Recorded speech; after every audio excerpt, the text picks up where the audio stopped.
Well, when I started working here, and he, of course, is a fixture at the recording studio, so everybody gets to know Ray when you work here. What did you think of him when you first met him? He's a character. Now, have you monitored Ray?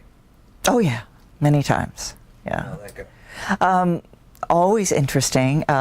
You learn pretty quickly that he's very opinionated about what corrections need to be done and what you know are just a waste of his time. And he used to say, "I don't do thes or ands." And they put me working with Ray a lot to train me, and I have to say I was terrified of him. When I first started working here, Ray was very fierce and had a real kind of forbidding demeanor, but he was a very good teacher. I was brought in gently with Pat Obrimsky and Laura Generelli and some of the other people. And Ray was my final exam.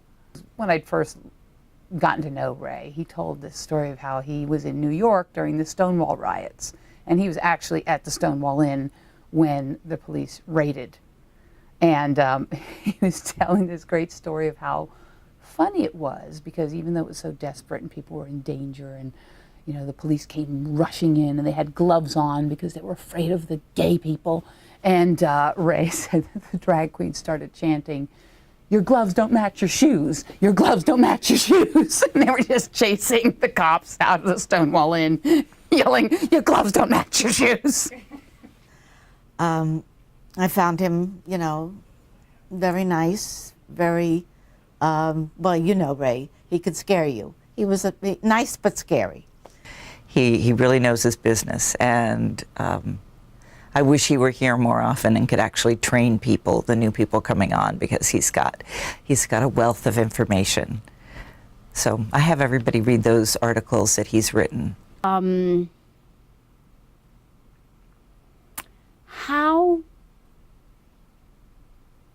How clean can I make this story? Well, you can make it as dirty as you like. Okay, I do have one story. Can you do it in 2 minutes? Yes, I think I can do it in 2 minutes. Ray was hospitalized a number of years ago. He had some kind of hernia or something, I think it was. And it was like bad, but he went to the hospital. It was time for him to get released. They would not release him because, as you know, they don't release you until you have a bowel movement. And they had taunted him from like 10 a.m. all day, and I was going to pick him up.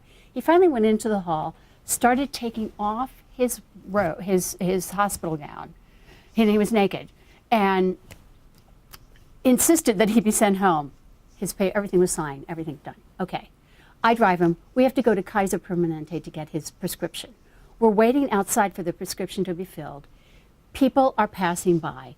Ray is still high from the drugs. He says, "You know what's so fascinating about," the hernia was like way down here.